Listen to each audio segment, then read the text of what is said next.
Hey guys, Yips here, coming out with another video, and this one's going to be about understanding the importance of procs. Now, what procs am I talking about? I'm talking about concordance, and any sort of trinket proc that you have. The most common one is going to be Norganon's Prowess, the 14k currently intellect proc, and just talking about what a big deal they are and how you should be playing with them in the new raid tier, because there's quite a few bosses where they are extremely relevant on, and you really should be thinking about utilizing them more into your gameplay and playing around them.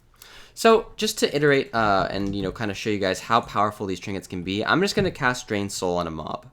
And we're going to see how hard the Drain Soul hits with the procs and without the procs. So here I'm going to start casting Drain Soul. I get a Concordance proc and a Rush of Knowledge proc. Let's just check the numbers, okay? 188k and 452k crits. Now these aren't going to change. Drain Soul is a static ability. It just does the same damage no matter what, just depending on your procs. So now that those procs have worn off, let's see how much damage it does. 320Ks, 136K. So you see it's 136K normal hits. So if we just compare those two numbers really quickly, we can see here that the minimum hit was 136K and the max was 188K. That's a 50,000 damage difference just on Drain Soul.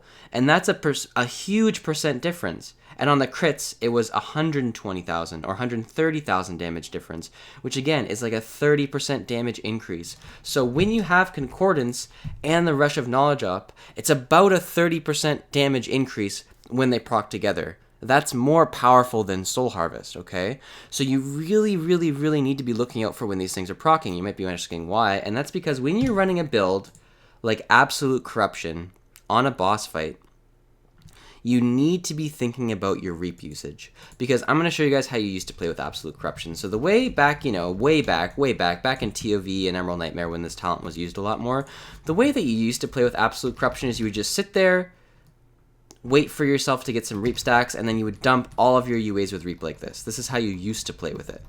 You would dump all your UAs with reap, wait until the reap is gone, and then you would let yourself build back up on soul shards. So you wouldn't cast any more UAs until you had reap and like 5 shards, and then you would just dump them all with reap in order to maximize the damage of your unstable affliction, because you weren't running a talent like Contagion where when you had it up on the boss, your dots were dealing more damage. So that's the old way that we used to play with Absolute Corruption, but now the way we play with Absolute Corruption is a little bit different. We have to keep casting UAs every so often. The reason being is because we need to keep up our Tormented Agony from our 4-piece. So obviously our 4-piece increases the damage of all of our dots by 15% whenever we cast an Unstable Affliction for 8 seconds. So we need to keep that up now. So now, instead of saving all of our shards, we need to be casting one every so often.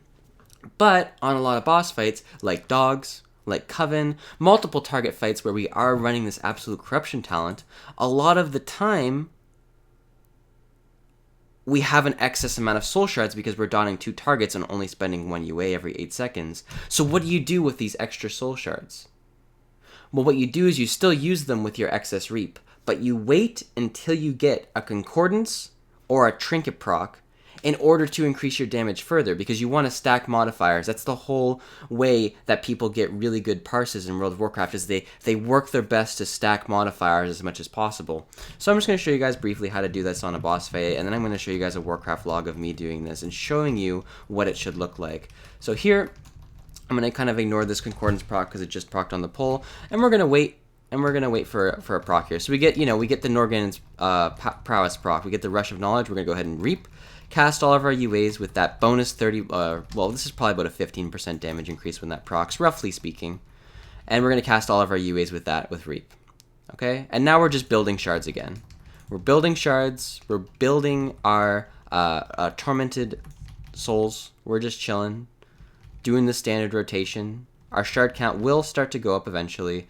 2 targets having 2 agonies out is more than enough. We do get a Concordance proc here, but I don't have enough. Okay, now we got a Concordance proc and we got a Rush of Knowledge. No reason not to press reap here. Even though we don't have an excess amount of UAs, the amount of damage our dots are dealing because of those 2 procs, you can see them when they proc up there, is so big that it's just worth it to press reap if you get those 2 procs to happen. It's just 30% more damage on your base dots, and it's a really big deal, okay? So just something to think about when you're playing Absolute Corruption. Whenever you get those things to either proc together, or if you have an excess amount of UAs and you're wondering when you should be pressing Reap, it should be when you're getting those procs, okay?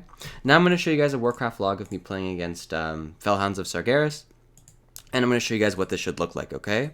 So this is Fellhounds of Sargeras on Mythic difficulty, and looking at this graph from an outside point of view, it might not mean a whole lot, but I'm going to draw your attention to some things here, and hopefully it can make it clear about why these procs are important.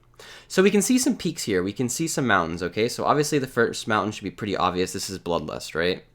Pretty obvious peak here. You're always going to do your most damage during Bloodlust as it's just such a big damage modifier. But we do see some little valleys here. We see one here. We see one here.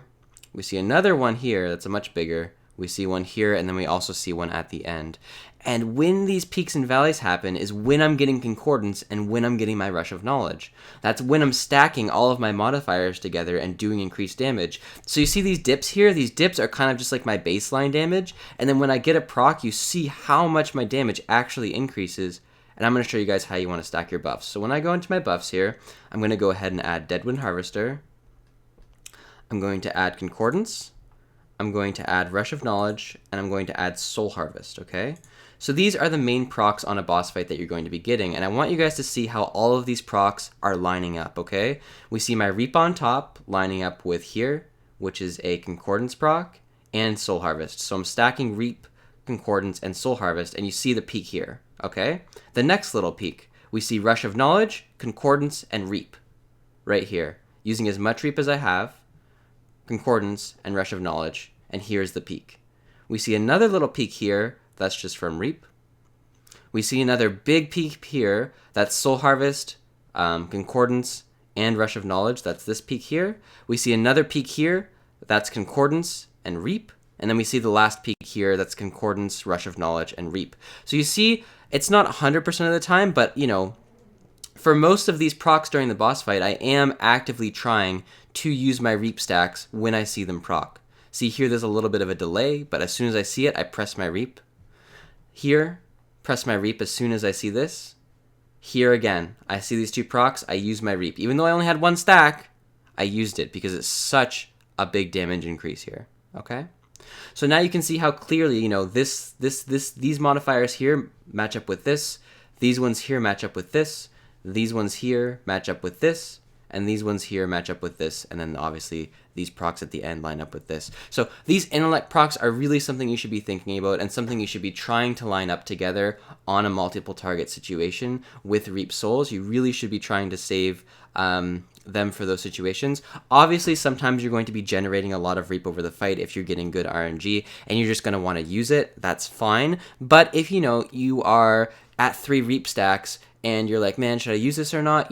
Just wait for a proc. If Soul Harvest is not coming off cooldown, wait for yourself to get a proc because they will be happening over the boss fight, and that will just, allow you to add another modifier together in order to do increased DPS. Okay? So just, go to your logs, see if you can see these peaks, try to understand where they're coming from, and if you're able to, make those peaks even bigger and do more damage with them, you're going to see yourself doing more damage overall in the long run. So hopefully you guys like this video. Hopefully it was a little bit enlightening towards these bosses, and I will see you guys later.